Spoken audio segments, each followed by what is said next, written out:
बड़ी खबर आपको बता रहे हैं, जहां नौकरी पेशा लोगों के लिए बड़ी राहत है। अब 7 लाख तक की कमाई पर टैक्स नहीं होगा।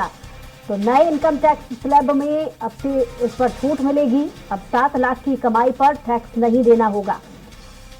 गौरतलब बात यहाँ पर यह भी है कि पिछले 8 सालों से इस बात की मांग की जा रही थी। जो नौकरी पेशा लोग हैं उनकी तरफ से लगातार इस बात की बजट से उम्मीदें थी कि हर बार उन्हें कम से कम उनके टैक्स स्लैब में थोड़ी राहत मिल पाए। लेकिन इस बार का बजट सिर्फ लोक लुभावना नहीं बल्कि वाकई में कारगर साबित हुआ। जो उम्मीदें थी वो पूरी होती नजर आई। नौकरी पेशा लोगों की ये अच्छी खबर इसलिए भी है क्योंकि 7 लाख से ज्यादा जिनकी कमाई है उन्हें टैक्स नहीं देना होगा। तो 7 लाख की कमाई पर टैक्स नहीं देना होगा। नए इनकम टैक्स स्लैब में इस पर छूट दी गई है।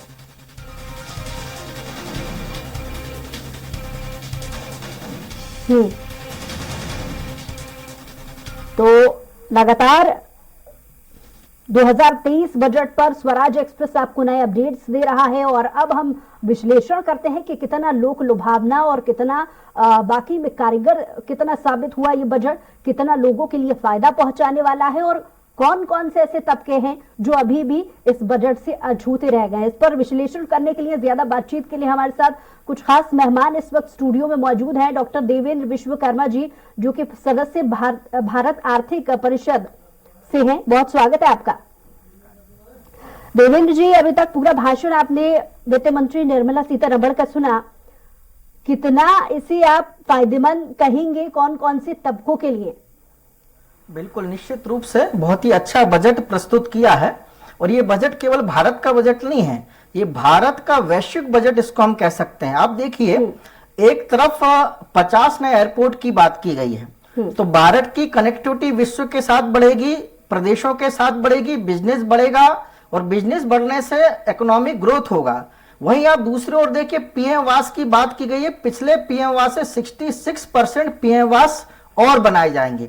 अब देखिए, भारत रोटी कपड़ा और मकान से आगे निकलकर एक नई अर्थव्यवस्था की ओर जा रहा है। केवल पीएम आवास गांव में नहीं बनेंगे, पीएम आवास जब बनेंगे तो उस गांव के लोगों को रोजगार मिलेगा, इंडस्ट्रीज डेवलपमेंट होगा, सीमेंट उद्योग आगे बढ़ेगा, स्टील उद्योग आगे बढ़ेगा, लकड़ी वालों को काम मिलेगा, वहां के लोहे वालों को काम मिलेगा और ग्रामीण अर्थव्यवस्था मजबूत होगी।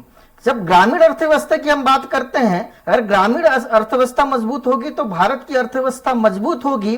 क्योंकि हम एक समय देखते थे कि ग्रामीण अर्थव्यवस्था हमारे देश की बड़ी चिंताजनक थी, लेकिन जो सरकार काम कर रही है, चाहे मनरेगा की बात करें तो मनरेगा में आप देखिए लोगों को एम्प्लॉयमेंट मिल रहा है, रोजगार मिल रहा है, उनकी आर्थिक और सामाजिक स्थिति मजबूत हो रही है, कृषि का विकास हो रहा है। यहां आप देखिए कितनी अच्छी बात की सरकार ने कि कृषि के विकास की बात की, युवाओं को कृषि से जोड़ने के लिए स्टार्टअप की बात कर रहे हैं। भारत की अगर हम बात करते हैं तो रूरल सेक्टर में बहुत बड़ा भारत रहता है, युवा रहते हैं, उनके पास कृषि के अलावा दूसरे उद्योगों के भी साधन मिलेंगे, स्टार्टअप मिलेगा। वो सबसे अच्छी बात इस बजट में है जो आप बोल रहे हैं, ये बहुत अच्छी बात है कि 7 लाख तक का टैक्स में छूट दी गई है मिडिल मैन की, जिसकी हम बात करते थे। ये छोटे नौकरी पेशा थे, उनके लिए तो ये बहुत ही राहत बड़ा पैकेज है।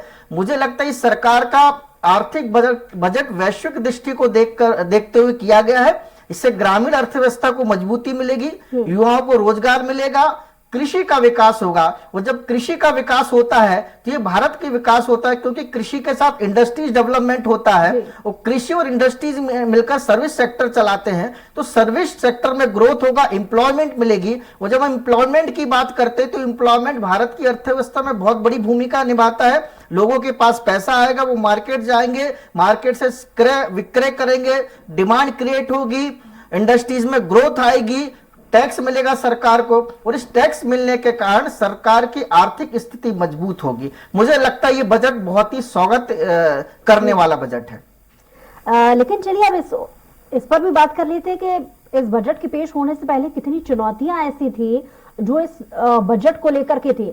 एक तरफ अगर पूरे एनालिसिस बतौर अगर हम बात कर लें तो चुनौती इस बात को लेकर के भी थी कि क्या लोक लुभावना, यानी कि 2023 के बाद जो चुनाव होना है उसका इसमें विशेष ख्याल रखा जाता है। और क्योंकि अर्थव्यवस्था को भी बचाना है, क्योंकि काफी जद्दोजहद कोविड का समय भी पिछले वक्त में बीता है, कोविड से बचा करके अर्थव्यवस्था को संभालना, ये अपने आप में बहुत बड़ी चुनौती थी। तो इन दोनों के कॉम्बिनेशन और साथ ही पिछले काफी समय से, पिछले बजट की अगर तुलना हम कर लें अभी के बजट से, तो पिछली बार बहुत सारे ऐसे तबके थे जो छूट गए थे, यानी कि आम जनता, अर्थव्यवस्था और साथ ही साथ 2023 के चुनाव को साधते हुए इनका कॉम्बिनेशन बनाना कितना मुश्किल, जाहिर है मुश्किल था, लेकिन कितना खरा उतर पाया ये बजट। देखिए, पिछली बार जो चोट लगी थी, कोविड की चोट लगी थी, उसको हमने खत्म किया है। उस चोट को हम खत्म करके आगे बढ़ रहे हैं। और ये बजट, जैसे मैंने बोला, ये वैश्विक बजट है। इस बजट में हम पिछली चोट को, जो हमारी अर्थव्यवस्था को नुकसान हुआ था, वो हमने खत्म करके अब आर्थिक स्थिति को मजबूत करते हुए हम वैश्विकरण की ओर बढ़ रहे हैं। सबसे बड़ी बात यह है कि कुशल प्रबंध इस सरकार को देखने को मिला। जब कोविड के समय पूरे विश्व की अर्थव्यवस्था लड़खड़ा रही थी, भारत की अर्थव्यवस्था केवल एक ऐसी थी जो मजबूती थी, और भारत ने विश्व के अनेक देशों को जो दवाई उपलब्ध कराई, और हमारी जो एग्रीकल्चर डेवलपमेंट था, उस समय हमने देखा कि भारत में रोजगार की कमी नहीं हुई। भारत की सरकार ने बहुत ही अच्छा काम किया, लोकल लेवल पे बहुत अच्छा काम किया गया, आंगनबाड़ी कार्यकर्ताओं ने बहुत अच्छा काम किया, हमारे मनरेगा के वर्करों ने बहुत अच्छा काम किया। और कोविड के समय जब पूरे विश्व में एक एम्प्लॉयमेंट की समस्या थी, लेकिन हमारे साथ एक और मेहमान सुरभि अग्रवाल जी जुड़ गई है हमारे साथ लाइव। सुरभि जी, क्योंकि चार्टर्ड अकाउंटेंट बहुत अच्छे से इकोनॉमिक लेवल को वो समझ पाती होंगी, और जैसा कि सुरभि जी आपने देवेंद्र जी से मेरा सवाल सुना होगा कि सरकार के लिए वित्तीय बजट पेश करना अपने आप में बहुत बड़ी चुनौती, क्योंकि कोविड के दौर से आगे बढ़ना और उसके बाद में 2023 के चुनाव देखना, साथ में अर्थव्यवस्था का भी ख्याल रखना। तो इस बजट को अगर आप इन तमाम हाइलाइट्स पर ध्यान देकर के समझेंगी तो कितना चुनौतीपूर्ण और कितनी इसमें आसानियां होती नजर आई। मोदी सरकार जी का ये 10वां बजट था और अमृतकाल का ये पहला बजट, जैसा कि माननीय निर्मला सीतारमण जी ने बोला। और जो हम पहले से जो सपने देखते आ रहे थे, पिछले 2 सालों से हम सपने देख रहे थे कि जो आम जनता है, मिडिल क्लास लोग हैं, उनको कितनी राहत मिलती है। इस बजट में बहुत कुछ राहत मिली है। जैसे कि सबसे पहले हम देखें कि डायरेक्ट टैक्स में उन्होंने जो स्लैब चेंज किए हैं, उस स्लैब से बहुत हद तक मिडिल क्लास लोगों को जो महंगाई बढ़ रही है, उसमें एक साइड महंगाई में तो वो पिस रहे हैं, पर दूसरी साइड ये टैक्स छूट देने के कारण उनको बहुत राहत मिलेगी। और साथ ही जो कई चीजें उन्होंने बहुत सस्ती कर दी है, जैसे मोबाइल फोन, जो आजकल की जैसे हम रोटी कपड़ा और मकान बोलते हैं, उसके साथ साथ मोबाइल फोन भी हमारे लिए उतना ही यूजफुल हो गया है। बिना उसके हमारा काम आगे होता ही नहीं है। तो ये चीज जो सस्ती हो गई, इलेक्ट्रिक व्हीकल्स, जो पेट्रोल और डीजल हमारी खपत बहुत ज्यादा होने के कारण हम इलेक्ट्रिक साइड जा रहे हैं। इलेक्ट्रिक व्हीकल सस्ते करने से लोग इस साइड मूव करेंगे, जिससे कि पेट्रोल डीजल की जो खपत ज्यादा हो रही है वो भी कम होगी, और साथ ही देश का विकास, जो हम इलेक्ट्रिक पर जाना चाहते हैं, उससे बहुत कुछ विकास होगा। और महंगाई तो बहुत अधिक है, पर टैक्स के कारण कहीं ना कहीं हमको राहत जरूर मिलेगी। जी सुरभि जी, बजट की क्या अच्छी चीजें रही ये तो हमने समझ लिया, लेकिन क्योंकि हम इस बजट को लेकर पूरे अच्छे से विश्लेषण करना चाहते हैं, और यही वजह है कि अगर हम इसकी खासियतें देख रहे हैं तो कहीं ना कहीं हमें ड्रॉबैक्स पर भी ध्यान देना होगा। देवेंद्र जी, आपसे मेरा सवाल कि क्योंकि आपने अभी तक कहा कि बहुत सारी अच्छी चीजें भी इस बजट में रही, लेकिन हम क्योंकि विश्लेषण कर रहे हैं, सबसे बड़ी जो मांग इस बजट से उम्मीदें जो थी वो जीएसटी को लेकर के थी। वो अलग बात है कि नौकरी पेशा लोगों के लिए एक अच्छी राहत है, लेकिन जीएसटी को लेकर उद्योग जगत में इस बात की मांग थी कि 18% से घटाकर इसे 12% कर दिया जाए। आपका क्या मानना है, ऐसा कुछ इंप्लीमेंट होता यहाँ पर नजर आया? नहीं, मुझे लगता है कि ये तो नहीं हुआ है। व्यापारी वर्ग को थोड़ी समस्या तो आई है, मैं ये देखता हूं, क्योंकि जीएसटी के कारण व्यापारी वर्ग बहुत परेशान है। वो आधा समय तो उनका इसी में जाता है कि जीएसटी हमको भरना है, जीएसटी के लिए वकीलों के चक्कर लगाता है। क्योंकि अगर व्यापार मजबूत नहीं होगा तो देश की अर्थव्यवस्था ही मजबूत नहीं होगी। ये मैं इस बात से आपसे सहमत हूं, क्योंकि अर्थशास्त्री के नाते, मुझे एक दर्पण के नाते मैं काम करता हूं और मुझे सरकार को ये दिखाना पड़ेगा। एक दूसरा, सरकार को वित्तीय घाटा को भी कम करना पड़ेगा। इस ओर सरकार को ध्यान देना पड़ेगा कि वित्तीय घाटा हम कैसे कम करें। ये मेरे लिए, मैं सरकार को ये सुझाव भी दूंगा। एक बड़ी चीज और मैं देखता हूं, देखिए, भारत की अर्थव्यवस्था कृषि के आधार पर है। कृषि का प्रोडक्शन दिन पर दिन बढ़ रहा है, हम देख रहे हैं। कृषि में एम्प्लॉयमेंट भी ज्यादा मिल रहा है। लेकिन आज भी आप देखिए कि जबलपुर में पाटन क्षेत्र है, वहां का मटर कभी 100 रुपए किलो हो जाता है और कभी 5 रुपए किलो होता है। तो जो ये जो इंडस्ट्री, एग्रीकल्चर बेस्ड इंडस्ट्रीज की कमी भारत में है या मध्य प्रदेश में, उसको दूर करना पड़ेगा। ये कहीं ना कहीं कभी मैं देख रहा हूँ बैलेंस इकोनॉमी की हमको बात करनी पड़ेगी, संपोषी इकोनॉमी की बात करनी पड़ेगी। हमारे साथ डेप्यूटी एडिटर अतुल पाठक जी सीधे जुड़ गए हैं, जो इस वक्त एक्सपर्ट से बातचीत कर रहे हैं, उनसे भी समझने की कोशिश करते हैं। जी अतुल जी। फोकस काफी इसमें एग्रीकल्चर को बढ़ावा देने में रहा है।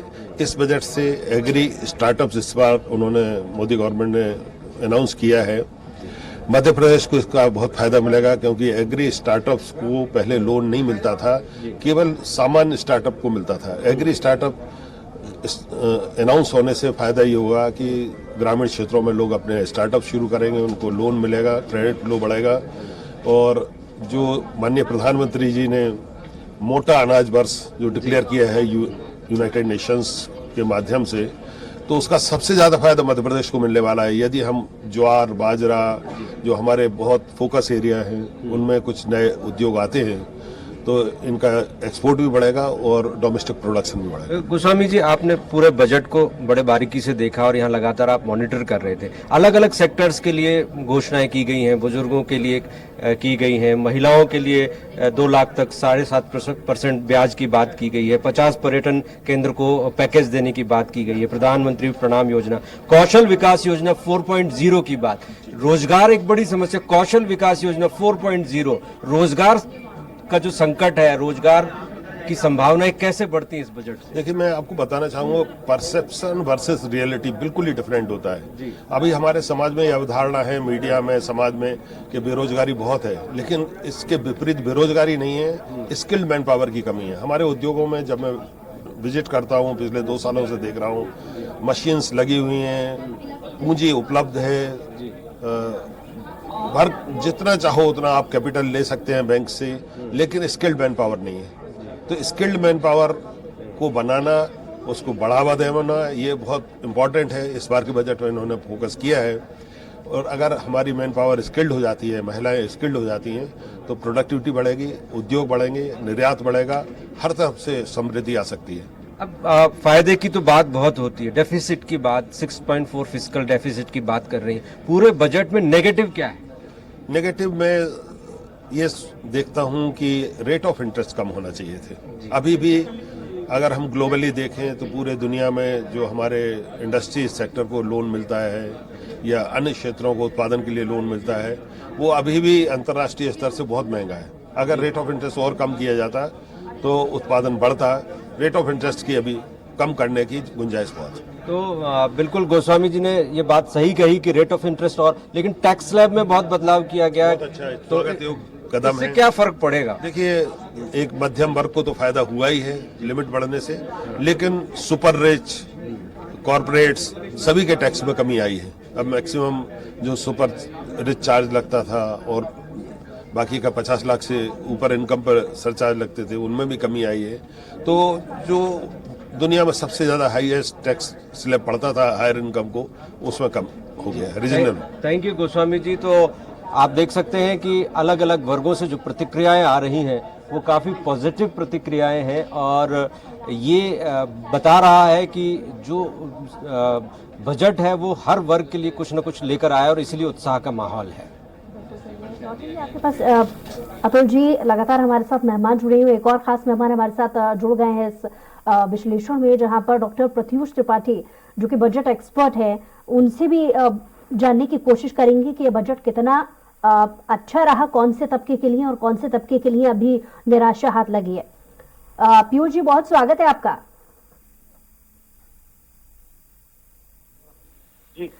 जी प्रत्युष जी सुन पा रहे हैं आप? जी आ रही है। प्रत्युष जी, इस बजट को किस तरीके से देखेंगे? कौन सा वर्ग खुश हुआ और कौन से वर्ग को अब भी इस बजट से दूर किया गया? देखिए, अब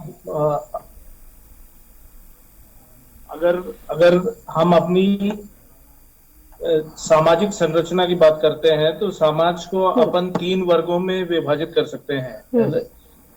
पहले आता है जो अभावग्रस्त वर्ग है या कि गरीब वर्ग, दूसरा मध्यम वर्गीय और तीसरा उच्च, जो जिनकी आय उच्च श्रेणी की है उस वर्ग।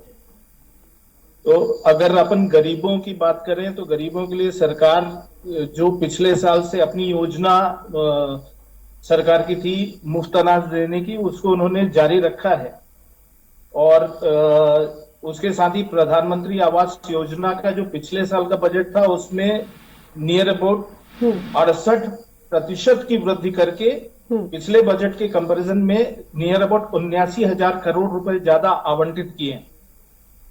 तो इसका मतलब एक तो जो अनाज की समस्या गरीबों के सामने रहती है उसको पूर्ण करने की कोशिश की गई है, दूसरी जो आवास की समस्या है उसको भी पूर्ण करने की कोशिश की गई है सरकार के द्वारा। दूसरा, वित्त मंत्री श्रीमती निर्मला सीतारमण ने जब अपने बजट भाषण की शुरुआत की तो उन्होंने 7 चीजों को प्रमुख तौर पे बताया कि ये जो वित्तीय वर्ष 2023-24 का जो बजट है वो कहेंगे आप प्रत्युष जी, बिल्कुल इस पूरे बजट के बिल्कुल फाइन पॉइंट्स आप किसे कहेंगे? एक तो एमएसएमई सेक्टर को जो 2 लाख करोड़ का बजट आवंटित किया गया है, चूंकि बहुत सारे स्टार्टअप्स नए आ रहे हैं और वो जो स्टार्टअप आ रहे हैं वो एमएसएमई सेक्टर में उनकी गणना होती है। तो वो जो 2 लाख करोड़ रुपए एमएसएमई सेक्टर को आवंटित किए गए हैं विदाउट एनी मॉर्टगेज, किसी प्रकार का मॉर्टगेज कंपनी इसको नहीं देना पड़ेगा और वो बैंक में जाके अपना प्रपोजल लगा के उनके प्रपोजल के हिसाब से बैंक उनको लोन आवंटित कर देगा। वो पहली चीज। दूसरी चीज, जो एमएसएमई सेक्टर में ही क्रेडिट लिमिट बढ़ा के 5,000 करोड़ से 9,000 करोड़ की गई है। तो अगर एमएसएमई सेक्टर देश का ग्रो करता है, उसकी वृद्धि होती है तो नए रोजगारों का सृजन भी होगा जी, युवाओं को रोजगार मिलेगा। चलिए प्रत्युष जी, और भी हमारे साथ मेहमान है, उनसे भी प्रतिक्रिया लेने की कोशिश करेंगे। आप तीनों मेहमानों के पास हम जल्द ही लौटेंगे, लेकिन यहाँ पर वक्त एक छोटे से ब्रेक का, ब्रेक के बाद जल्द लौटेंगे।